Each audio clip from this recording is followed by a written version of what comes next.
ত্বকের কালো দাগ বা মেছোতা নিয়ে কি চিন্তায় আছেন? অনেকেই হয়তো ইউক্রোমা ক্রিমের নামটা শুনে থাকবেন।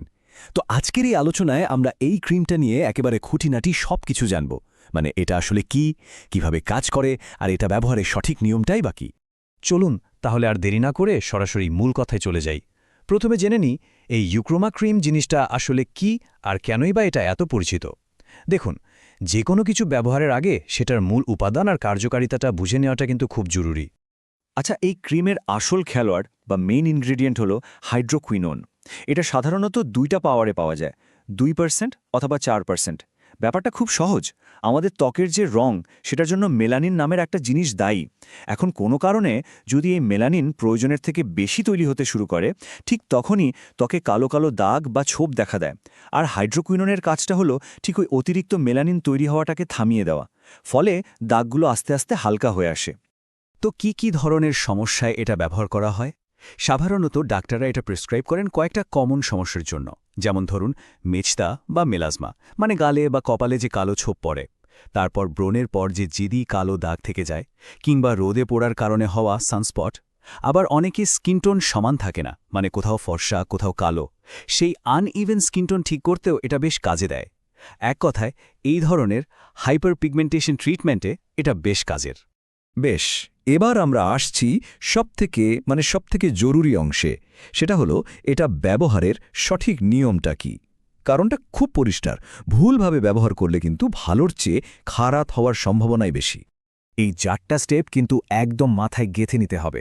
স্টেপ 1, মুখটাকে ভালো করে ধুয়ে একদম শুকনো করে ফেলতে হবে। স্টেপ 2, পুরো মুখে একদমই নয়, শুধুমাত্র যেখানে দাগটা আছে ঠিক সেই জায়গাটাতে খুব পাতলা করে একটা লেয়ার দিতে হবে।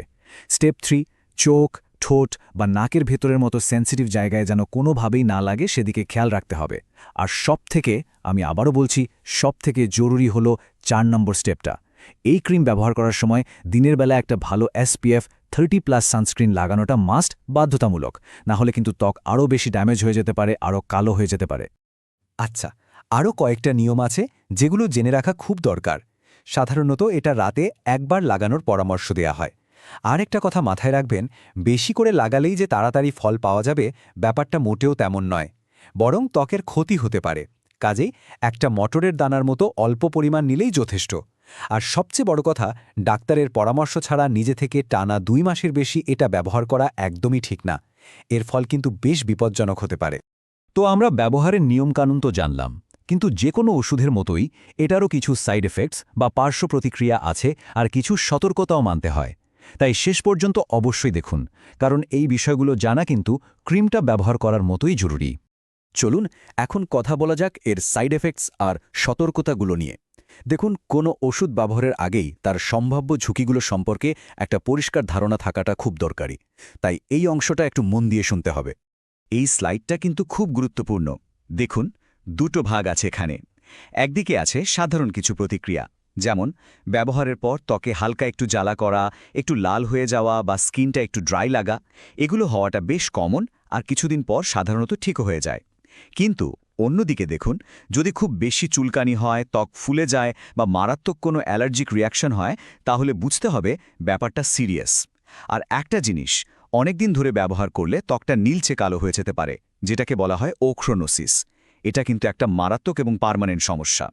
সুতরাং একদম সোজা সাপটা কথা হলো, যদি কোনো গুরুতর পার্শ্ব প্রতিক্রিয়া চোখে পড়ে, তাহলে এক মুহূর্ত দেরি করা যাবে না। সাথে সাথে ক্রিমটা ব্যবহার করা বন্ধ করে দিতে হবে আর একজন ডাক্তারের সাথে কথা বলতে হবে। আরও 3টা বিষয় আছে যেগুলো একদম ভুলে গেলে চলবে না। 1 নম্বর, এই ক্রিমটা ব্যবহার করলে আপনার ত্বক রোদের ব্যাপারে অনেক বেশি সেন্সিটিভ হয়ে পড়বে। 2 নম্বর, ডাক্তারের পরামর্শ ছাড়া নিজে নিজে অনেক দিন ধরে এটা ব্যবহার করাটা খুবই বিপজ্জনক। এতে পার্মানেন্ট ড্যামেজও হতে পারে। আর 3 নম্বর, বাজারে দেখবেন ইউক্রোমা প্লাস নামেও একটা ভার্সন পাওয়া যায়। এগুলোর মধ্যে কিন্তু স্টেরয়েড মেশানো থাকে, যেটা ত্বকের জন্য খুবই ক্ষতিকর হতে পারে। তাই ডাক্তারের পরামর্শ ছাড়া এগুলো ব্যবহার করাটা বিশাল বড় একটা ঝুঁকি।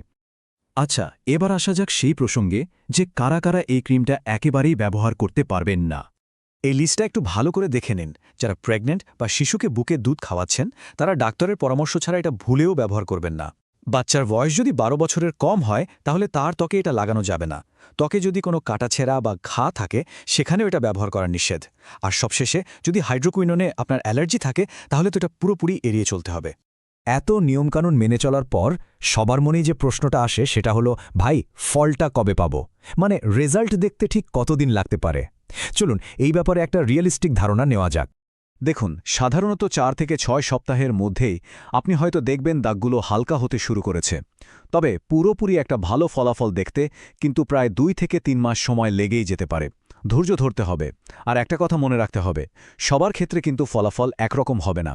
এটা নির্ভর করে কার ত্বকের ধরন কেমন, দাগটা কতটা পুরনো বা গভীর তার ওপর। তো এতক্ষণ ধরে আমরা যা যা আলোচনা করলাম, এগুলো শোনার পর কি কারো মনে হচ্ছে যে ত্বকে এই ধরনের সমস্যা আছে? যদি থাকে তাহলে কমেন্ট বক্সে একটা ইয়েস বা নো লিখে আমাদের জানাতে পারেন। তাহলে আমরাও বুঝতে পারব যে এই ধরনের আলোচনা আপনাদের কতটা কাজে আসছে। সবাই খুব ভালো থাকবেন আর